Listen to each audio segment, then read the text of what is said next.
What is the hottest comic book of the week? Let's find out in this week's breakdown. Welcome back to another video. This really popped when I saw it. That to me is a monster increase. Again, this book got hot. This book is ready to go higher. So let's jump right into it. We are back today with another statue review from Diamond Select Toys. Without further ado, let's get into the review.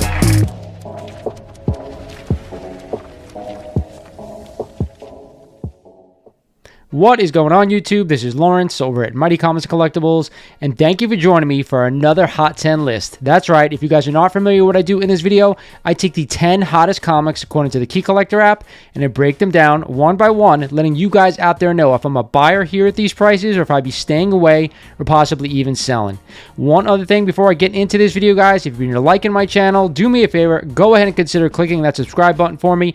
I want you to smash that like button as well, and turn on the notification bell, because it lets you guys know when I post new videos. With that said, let's get into the breakdown.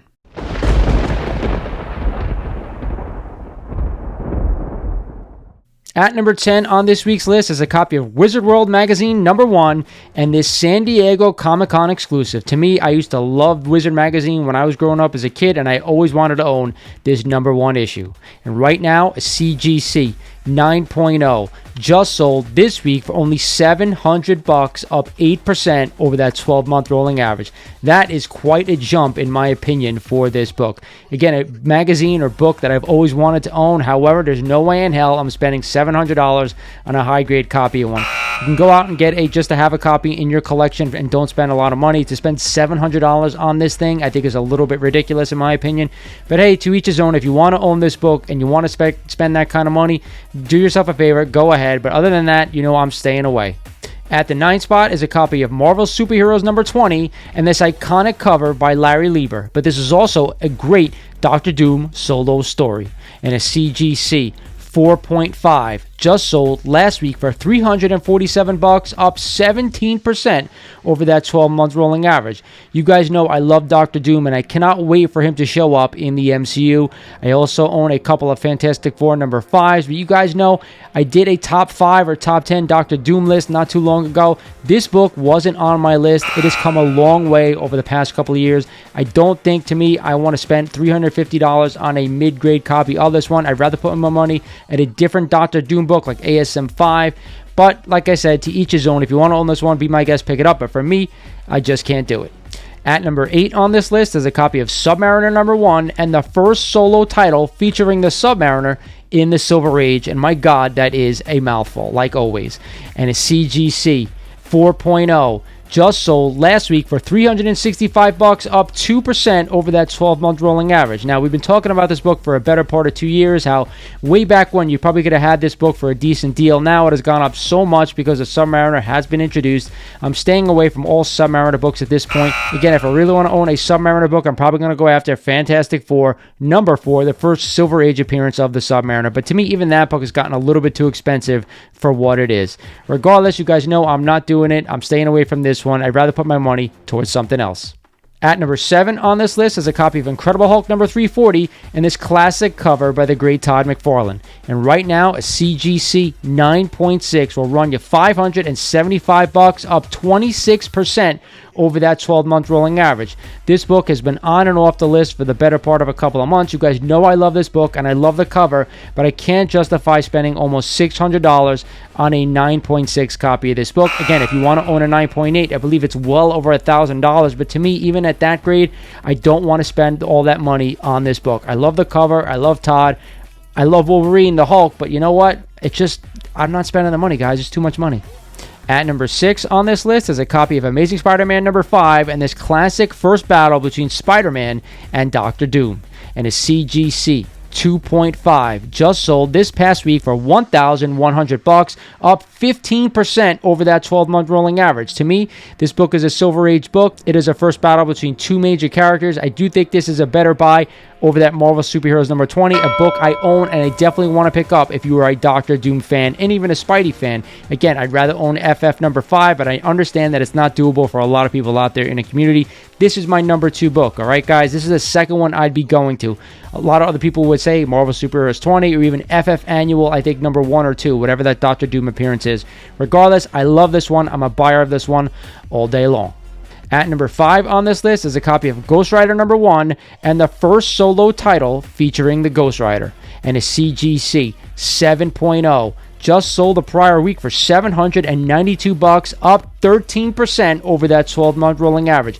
And again, another character that I am in love with. I am awaiting the Ghost Rider's arrival in the MCU. But hey, I will say this. If you're going to spend close to $800 on a Ghost Rider book, why not spend a little bit more and get the first appearance, Marvel Spotlight number 5. That is, to me, is always a better buy if you're going to spend a high dollar amount on a book. However, I do love Ghost Rider number 1. I definitely think this book is worth it, and I'm all over picking this one up if you guys are a fan. At number 4 on this list is a copy of Submariner number 67 and the debut of the Submariner's new costume. To me, I hope that they introduce this at the end of Wakanda Forever. I have no idea if they're going to or not, but I think the fans would really enjoy it. Regardless, a CGC 7.0 just sold last week for only $40. To me, that is an amazing price for a nice minor key of a character that are just introducing right now into the MCU. This is a book that nobody's actually talking about there out in the community. I think it's a great buy for $40, but believe it or not, this book is up 135% since 2011. That was the last sale at a 7.0 recorded by GPA. I think it's a great buy. I think anybody out there looking for a Submariner book and doesn't want to spend a lot of money, this is it. Go ahead. This one has my blessing. I'd be picking it up. Coming in at number 3 on this list is a copy of Justice League of America number 21, the first meeting of the Justice Society of America and the Justice League of America.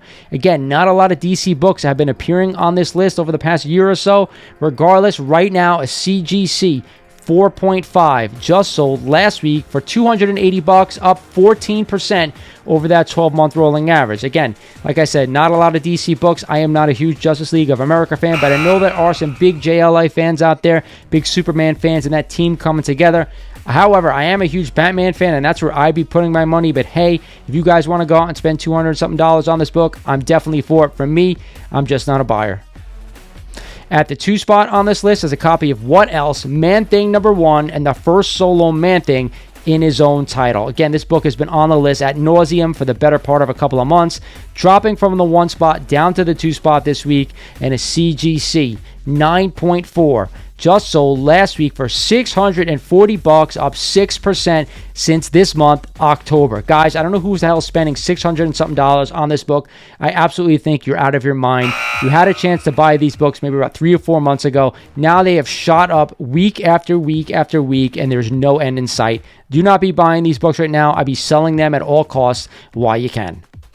And coming in at number 1, at the top spot, a new number 1 this week. It is a copy of Marvel Premiere number 47 and the first appearance of Scott Lang as the new Ant-Man. And this book has been on and off the list over the past 6 months, and a book I absolutely love. However, a CGC 9.8 just sold last week for $2,400, up 7% since this past September. Guys, I don't know who the hell's spending over $2,000 on a copy of this book, but that to me is absolute insanity. Again, this book is not an investment book, a book I definitely want to own in my collection. Again, I want a nice high grade 9.0, 8.0, around that very fine to almost near mint condition. I do not need to spend almost $3,000 on a copy of this book. I love Ant-Man and I love Scott Lang, but right now paying $2,400 for this thing is absolutely insane.